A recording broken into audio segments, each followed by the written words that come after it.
കണ്ണൂരിൽ CPM-നെതിരെ പൊരുതി നിന്ന ഓട്ടോ ഡ്രൈവർ ചിത്രലേഖയുടെ വീട് ജപ്തിയിലേക്ക്. നിർമ്മാണാവശ്യത്തിനായി എടുത്ത വായ്പ തിരിച്ചടയ്ക്കാൻ കഴിയാഞ്ഞതോടെയാണ് കണ്ണൂർ അർബൻ ബാങ്ക് ജപ്തി നോട്ടീസ് അയച്ചിരിക്കുന്നത്.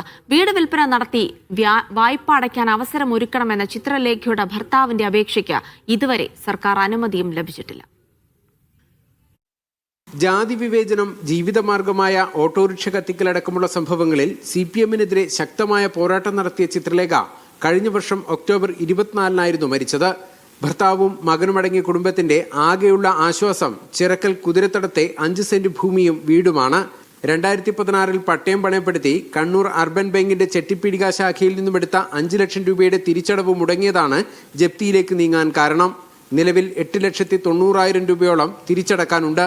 നേരത്തെ വീടെടുക്കുന്നതിനും സ്ഥലം അനുവദിച്ചു കിട്ടുന്നതിനുമൊക്കെ കോൺഗ്രസ് നേതൃത്വം കൂടെ നിന്നിരുന്നു. എന്നാൽ സാമ്പത്തിക പ്രതിസന്ധി രൂക്ഷമായതോടെ ആരും തിരിഞ്ഞു നോക്കാൻ തയ്യാറാകുന്നില്ല. നേരത്തെ നമ്മള് അങ്ങനെ ആരും പൈസ ആയിട്ടൊന്നും സഹായിച്ചിട്ടില്ലായിരുന്നു.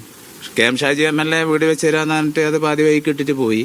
ബാക്കി ഭൂമി റദ്ദ് ചെയ്ത അവിടെ കോൺഗ്രസിന്റെ എല്ലാ നേതാക്കന്മാരും രമേശ് ചെന്നിത്തല സാർ അടക്കം, Sudhakaran sir, MM Hassan sir എല്ലാവരും വന്നിട്ടാണ് വീട് നമ്മൾ പൂർത്തിയാക്കും, റദ്ദ് ചെയ്തതിന്റെ കേസ് ഹൈക്കോടതിയിൽ നമ്മൾ നടത്തി തരും എന്ന് പറഞ്ഞിട്ട് പോയതാണ്. പിന്നെ ഈ ഭാഗത്തേക്ക് കണ്ടിട്ടില്ല. മാനസിക വെല്ലുവിളി നേരിടുന്ന മകനും കൊച്ചുമക്കൾക്കുമൊപ്പമാണ് ചിത്രലേഖയുടെ ഭർത്താവ് ശ്രീകാന്തിന്റെ ഇപ്പോഴത്തെ ജീവിതം. മനുഷ്യത്വമുള്ളവരുടെ സഹായത്തിലാണ് 4-അംഗ കുടുംബം മുന്നോട്ടു പോകുന്നത്. അതിനിടെയാണ് ഡിസംബർ 7-നകം പണം തിരിച്ചടക്കണമെന്ന കത്ത് ബാങ്ക് നൽകിയിരിക്കുന്നത്. സർക്കാർ നൽകിയ ഭൂമി മറിച്ചു വിൽക്കുന്നതിനുള്ള അനുമതി തേടിയുള്ള ശ്രീകാന്തിന്റെ കത്തും ചുവപ്പ് നടയിൽ കുടുങ്ങി കിടക്കുകയാണ്. മീഡിയ 1 കണ്ണൂർ.